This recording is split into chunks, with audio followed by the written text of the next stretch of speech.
खुलुमबाय बेयो बड'लेण्ड इंखं टेलिभिजन दिनैनि रादाबखौ फरायदों आं फुराना दैमारि दिनैनि गाहाय रादाबाव दङ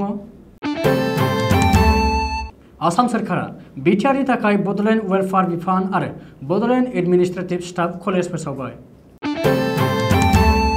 बिटिसि खुंथाया बिपिएफनि एमसिएलएफोरनि हेंथायै रायजो बेंगिरिनो नालिस होगोन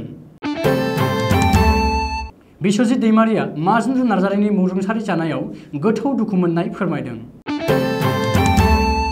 गिबि मन्थ्रि डक्टर हेमन्त बिश्व शर्माया गार्जेन मिनिस्टार थिसनबाय एमएलए लेहराम बर'नि देहायाव कभिड पजिटिभ आसामाव कर'नाजों जिउ गोमानाया 3000 बारबाय बाक्सायाव गोबांथार बिबांनि ड्राग्सजों लोगोसे साथाम हमदों यास साइक्ल'ना ओडिशा आरो बेंगलाव थेर-बेथेर खालामनायनि उनाव झारखन्ड सौहैबाय गोबां अखा हागोननि सांग्रांथि होदों पीएम मोदीआ ब्लेक फांगासनि मुलिखौ सुफुंनो थाखाय मोनसे केम्पेइननि जोहै गोख्रैयै खामानि मावदों आमेरिकानि मोनसे कम्पानिया भारतनो 60 लाख एम्फ'टेरिसियान इन्जेक्सन हरगोन आईपीएल फेन्सफोरनि थाखाय मोजां रादाब अक्षय कुमारा गावनि फैनो गोनां सूर्या बांसी आरो बेल बटननि रिलिजनि सोमोन्दै फोरमायदों लाइमोन बलिउड एक्टर कार्तिक आर्यननि धमाका सावथुनखौ नायनो थाखाय अनसायगिरिफोरा हांखुर जागासिनो दानिया दङ आबुं रादाब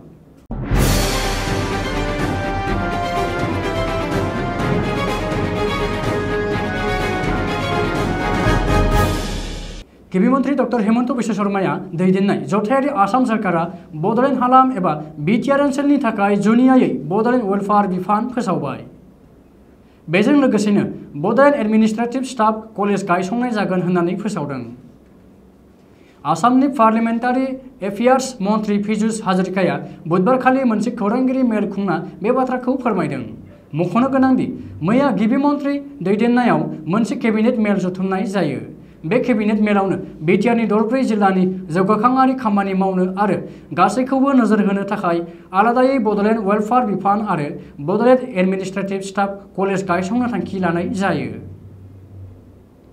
मख'नो गोनांदि बिटिसिनि जौगाखांआरि खामानि मावनायफोरखौ दासिम डब्लिउबिटि बिफानानो नायबोदों आरो सामलायबोदों नाथाय दानिफ्राय बेनि थाखाय आलादा बिफान थासिगोन मिथिनो हानाय बादिब्ला गोदान स्टाफ कलेजखौ लुफुंनानै दिहुननायाव खमैबो 2 बोसोरनि सम लागोन बेनिखायनो कलेज लुफुंनायनि खामानिया जाफुङाजासिम बिटिसि सोरखारा थाखानाय सेक्रेटारि मावख'आवनो एबा बबेबा लांदां न' आरो मावख' भारा लाना बड'लेण्ड एडमिनिस्ट्रेटिभ स्टाफ कलेजखौ जागायनो हागोन होननानै गिबि मन्थ्रि डक्टर हेमन्त बिश्व शर्माया बिथोन होदों आरो टुइटाराव टुइट खालामदों मख'नो गोनांदि बिटिआर एबा बड'लेण्ड हालाम जौगाखांनायनि थाखाय आसाम सरकारा लानाय बे बिथांखिखौ बरायदों आरो गिबि मन्थ्रि डक्टर हेमन्त बिश्व शर्माजों लोगोसे केबिनेट मन्थ्रिफोरखौ साबायखर बावदों बिटिसिनि गाहाय प्रमद बर'आ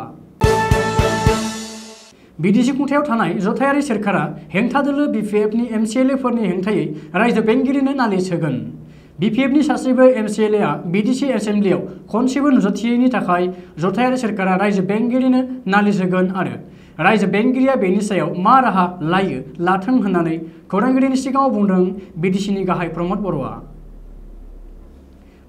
बेखौबो बुंदों दि बिपिएफ दोलोनि एमसिएलएफोरा रायजो राजाफोरनि खामानि मावनो गोसो गैया बेनिखायनो बिपिएफनि एमसिएलएफोरा बिटिसि एसेम्ब्लियाव खनसेबो बाहागो लायाखै बबेखानि बिपिएफनि एमसिएलएफोरा रायजो राजाफोरनि जेंना जेंगोनाफोरखौ लानानै जेबो साननाय गैया गावसिनि गोहो आरो मासिखौल' नागिरो होननानै प्रमद बर'आ गोख्रों रावजों सोंखारियो अदेबानि जथायारि सोरखारा बिटिसिनि सिङाव थानाय मोन 40 बियाबनि 35 लाख सुबुंफोरनि थाखाय समानै खामानि मावगोन होननानै खौरांगिरिफोरनि सिगाङाव बुंदों प्रमद बर'आ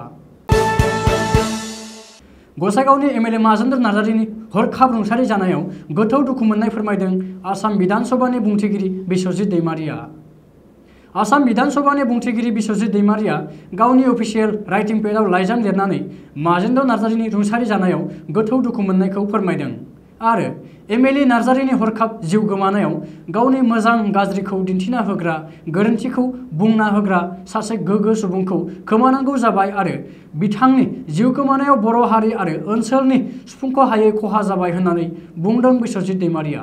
बिश्वजित दैमारिया गावनि दुखु मोननाय फोरमायनाय लाइयाव लिरनाय बादिब्ला बुंथिगिरि बिथाङा गसाइगावनि बारगाव एमएलए रुंसारि माजेन्द्र नार्जारिखौ बर' सोमावसारनाय समनिफ्रायनो लोगो मोनदोंमोन। एबसुनि बिबानगिरि महरै खामानि मावनाय समावबो सासे दिथागिरि महरै मोनदोंमोन।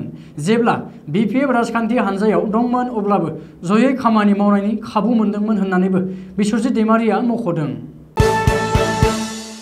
गिबि मन्थ्रि डक्टर हेमन्त बिश्व शर्मानि दैदेननायाव बुधबारखालि मोनसे केबिनेट मेल जानानै थाङो। बे केबिनेट मेलावनो गिबि मन्थ्रि डक्टर हेमन्त बिश्व शर्माया रायजोनि गासैबो जिल्लानि थाखाय गार्जेन मिनिस्टार थिसनो। मख'नो गोनांदि रायजोनि गासैबो जिल्लायावनो सोरखारि बिथांखिफोर मावफुंनाय, खुंथायारि दाफामनाय आरो गुबुन गुबुन जौगाखांआरि बिथांखिफोरखौ मावफुंनो थाखाय गिबि मन्थ्रिया सिगाङावनो फोसावखानाय बादियै गार्जेन मिनिस्टार थिसनो। पिएनआरडि बिफाननि मन्थ्रि आरो रायजोआरि बिजेपिनि आफादगिरि रन्जित कुमार दासखौ बरपेटा, बङाइगाव आरो धुबुरी जिल्लानि गार्जेन मिनिस्टार थिसननाय जादों। आबाद बिफाननि मन्थ्रि अतुल बराखौ डिब्रुगड़ आरो तिनिसुकिया, मन्थ्रि उर्खाव गोरा ब्रह्मखौ बाक्सा आरो उदालगुरि जिल्लानि गार्जेन मिनिस्टार महरै बिबान होनाय जादों। बेबादिनो मन्थ्रि चन्द्र महन पाटवारिनो दरं, कामरुप मेट्र' आरो कामरुप रुरेल, परिमल शुक्लबैध्यनो करिमगन्ज, हाइलाकान्दि आरो हजाय केशव महन्तनो गलाघाट आरो मरिगाव, डक्टर रनज पेगुनो जरहाट आरो शिबसागर, अशोक सिंघलनो क'क्राझार, उदालगुरि आरो काछार, जगेन महननो कार्बि आंलं, सोनाब कार्बि आंलं आरो डिमा हासाव, सन्जय किसाननो धेमाजि आरो नर्थ लखिमपुर, अजन्ता नेउगनो नलबारि, गवालपारा आरो साउथ सालमारा, पीयूष हाजरिकानो नगाव, सनितपुर आरो बिश्वनाथ, बिमल बरानो माजुलि, चराइदेव आरो बजालि जिल्लानि बिबानखौ होनाय जादों। मख'नो गोनांदि गार्जेन मिनिस्टारफोरा गावबा गाव बिबान मोननाय जिल्लायाव गासैबो जौगाखांआरि बिथांखि आरो खामानिफोरखौ नोजोर होगोन। बेजों लोगोसेनो गार्जेन मिनिस्टारफोरनि गाहाय मावबिबानफोरा जादों गार्जेन मिनिस्टारफोरा गावबा गावनि बिबान मोननाय जिल्लानि जिल्ला बेंगिरि मावख'आव दानसेयाव खनसेब्लाबो दावबायथारनांगोन। इमारजेन्सि आरो मिथिंगायारि अलखदनि समावबो जिल्लायाव दावबायनांगोन। दावबायनाय समाव मोनसेब्लाबो सार्केल अफिसाव नायबिजिरनांगोन। जिल्लाफोराव जौगाखांआरि खामानि मावफुंनायनि सायाव नायबिजिरना गिबि मन्थ्रिनो रिपर्ट होनांगोन। गार्जेन मिनिस्टारफोरा मोनसे जिल्लानि साबसिन खामानि मावग्रा सुबुंखौ रिकमेन्ड खालामनांगोन। जिल्ला खुंथायखौ मदद खालामनो थाखाय भिजन डकुमेन्ट थियारि खालामनो नांगोन। बाक्सा जिल्लानि बेन्दोंआव थानाय 52 नं तामुलपुर बिधानसभानि एमएलए लेहराम बर'नि देहायाव कभिड पजिटिभ मोननाय जादों। मिथिनो हानाय बादिब्ला तामुलपुरनि इउपिपिएल दोलोनि एमएलए लेहराम बर'नि देहायाव दिनै कभिड पजिटिभ मोनदों।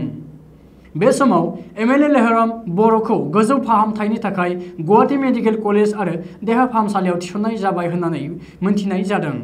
बबेखानि बे खौरांखौ सुजुनाय समहालागै एमएलए लेहराम बर'नि देहायाव थासारिनि बागै जेबो खौरां मोननो हानाय जायाखै। आसामाव गिख्रंथाव महामारिनि कर'ना भाइरास एबा कभिडनि गाग्लोबनाया गुरुं जाबाय आरो खमायबोबाय। बुधबारखालि आसामाव कर'नाजों गाग्लोबजानाय बेरामिफोरनि हारा 4.91%। कर'ना भाइरासनि नैथि दोहौनि गाग्लोबनायाव मैयानि सानावनो गिबिसिन कर'ना पजिटिभ मोननाय बेरामिफोरनिख्रुइ कर'नानिफ्राय उदां जानाय सुबुंनि बिबाङा बांसिन।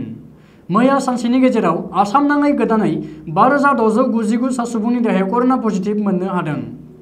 नाथाय मैया सानसेनि गेजेराव 5266 सा कर'नानिफ्राय उदां जादों। ओरैहाय आसामाव कर'नाजों जिउ गोमानायनि हारा खमायनायनि मुं लायाखै। जिउ गोमानाय कर'ना बेरामिफोरनि बिबाङा सानफ्रोमबो बांगासिनो दङ। मख'नो गोनांदि बुधबारखालि सानसेयावनो आसामाव सा 90 कर'ना बेरामिफोरा जिउ गोमायो। बेजों लोगोसे आसामाव कर'नाजों जिउ गोमानाय सुबुंनि बिबाङा 3000निबो गोजौआव सौहैबाय। बाक्सा जिल्लायाव गोबांथार बिबांनि ड्राग्स हमदों। सुलुङाव फोरमायथिनाय बादिब्ला सालबारि पुलिसआ मोनसे स्रोद सुलुंनि सायाव अपारेसन खालामनानै गोबांथार बिबांनि ड्राग्सखौ हमनो हादों। बबेखानि ड्राग्सजों लोगोसे 3 ड्राग्स पेडलार्सफोरखौबो पुलिसआ हमनो हादों होननानै सुलुङाव फोरमायदों। मख'नो गोनांदि बे अपारेसनाव पुलिस बिफाना 15.92 ग्राम ड्राग्स, गं 239 प्लास्टिक कन्टेनार, नोगोद रां, अजद सुग्रा जन्त्र, लाइटार, एमोनियाम, गंसे बाइकजों लोगोसे माखासे मुवाफोरखौ बोखांनो हायो। ड्राग्सजों लोगोसे हमजानाय 3 ड्राग्स पेडलारफोरखौ आबुल हुसैन, बिलाल हुसैन आरो मोहम्मद आली होननानै पुलिसआ सिनायथि होदों।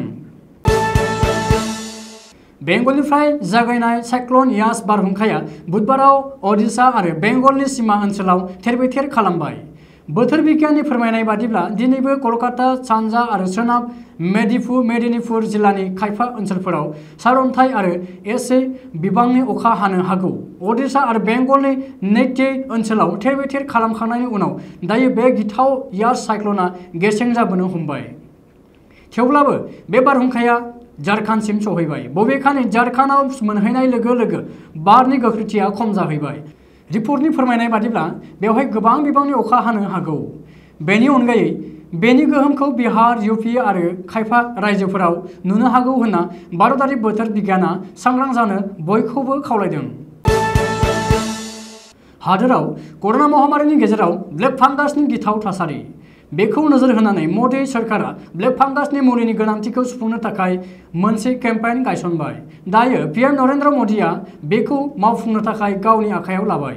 मोनथिनानै मोननाय बादिब्ला ब्लेक फांगासखौ सोखानो एबा नायनो थाखाय लेबोसमल एम्फ'टेरेजिन बी मुंनि इन्जेक्सनखौ बाहायनाय जायो। बेनि थाखाय पीएमनि केम्पेइनआ खावलायदों बे इन्जेक्सनखौ जा हादोराव मोनो थाबैनो खौरां हरनो। बेनि अनगायै मिरु सरकारा मोनबा कम्पानिखौ लेबोसमल एम्फ'टेरेजिन बीखौ बानायनो थाखाय मोनथाय होबाय। पीएमनि केम्पेइननि थाखाय भारतआ आमेरिकानि गलेड साइन्स मुंनि कम्पानिनि मदद मोनदों। बे कम्पानिया भारतनो रेमडेसिविरनि आंखालखौ सुफुंगासिनो, लोगोसेनो एम्फ'टेरेजिन बीखौबो सुफुंगासिनो। मोनथिनानै मोननाय बादिब्ला दासिम 1,21,000 भाइल्स दैथायहरबाय आमेरिकानि गलेड साइन्स कम्पानिया आरो थाबैनो 85,000 भाइल्स दैथायहरबावगोन होनना बुंदों। बबेखानि बे कम्पानिया भारत हादरनो 10 लाख ड'ज दैथायहरनायनि थांखि। Union minister of chemicals and fertilisers Sadananda गौड़ाया बुधबाराव मोनसे टुइट खालामनायनि गेजेरजों दासिम हादोराव गासै 11,717 सुबुंनाव ब्लेक फांगास जाबाय होनना बुंदों। बेनि थाखायनो केम्पेइनआ दायो खामानियाव नांथाबगासिनो। कर'नानि साग्लोबसारनाया दासिमबो बांगासिनो, नाथाय बेनि गेजेरावनो आरोबाव मोनसे ब्लेक फांगास मुंनि बेरामा थासारिखौ खैफोदाव लाबोबावबाय। हादोराव दायो ब्लेक फांगासजों गाग्लोबजानाय सुबुंनि अनजिमाया दासिम गासै 10,000निबो गोबां मोननो हाबाय।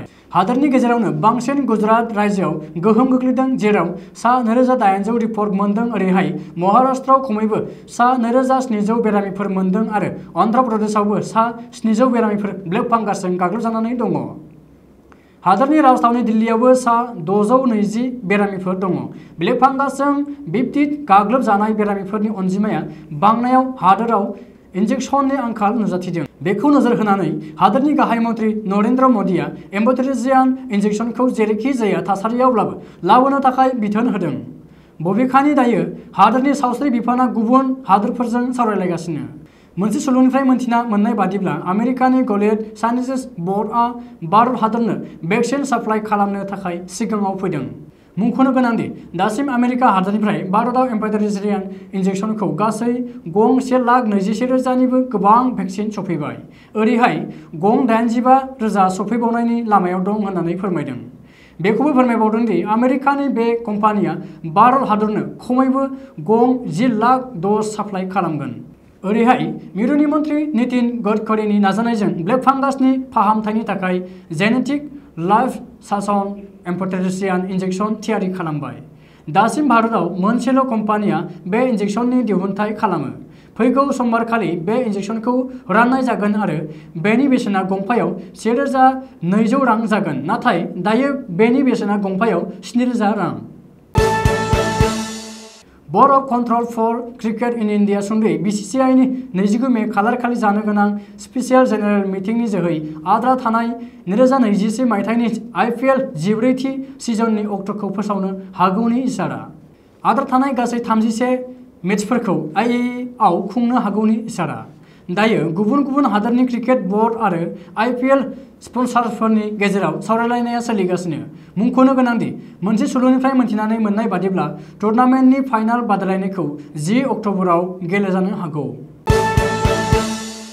अक्षय कुमारआ गावनि फैनो गोनां मोननै सावथुन सूर्यवंशी आरो बेल बटननि रिलिज अक्ट'खौ लानानै बाथ्रा बुंदों। साननैसो सिगां खौराङाव फैदोंमोन दि रहित शेट्टीनि दैदेननायाव ओंखारनो गोनां सूर्या बांसी आरो रंजीत एम तिवारीनि दैदेननायाव ओंखारनो गोनां बेलबर्टन सावथुनखौ फैगौ 15 आगस्तनि खाबु लानानै मोन्नैबो सावथुनखौ रिलिज खालामनाय जागोन। बबेखानि बे बाथ्राया नंखाय बांसावनायसो होनना अक्षयआ फोरमायदों। सावथुननि मेकार्सफोरा फोरमायनाय बादिब्ला बे मोन्नैबो सावथुनखौ सिनेमा हलाव दिन्थिनो थाखाय थियारि, नाथाय बे मोन्नैबो सावथुनखौ मोनसे अक्ट'आवनो रिलिज खालामनाय जाया होनना रोखायै फोरमायदों। राम माधवानीनि दैदेननायाव ओंखारनो गोनां कार्तिक आर्याननि सावथुन धामाकाखौ बिथांनि अनसायगिरिफोरा नायनो हांखुर जागासिनो। बेयो मोनसे थिउरिया जिउखौ बिथा खालामनानै लिरनाय सावथुन। मोनथिनानै मोननाय बादिब्ला मेकार्सफोरा सावथुनखौ फैगौ जुन दानाव दिहुननाय जागोन होनना फोरमायदों। बबेखानि दायो बलिउडनि मोनसे रिपर्टआव फोरमायनाय बादिब्ला बे सावथुनखौ सेप्तेम्बर दानावसो दिहुननो थांगासिनो। फोरमायनाय बादिब्ला दासिमबो बे सावथुननि पस्ट प्रडाक्शन खामानिया आबुं जायाखै। बेखायनो हांखुर जानाय अनसायारिफोरा बे धामाका सावथुनखौ नायनो थाखाय सेप्तेम्बर दानसिम नेनांसिगोन। दिनैनि रादाबा एसेनोसै, गोजोन्थों।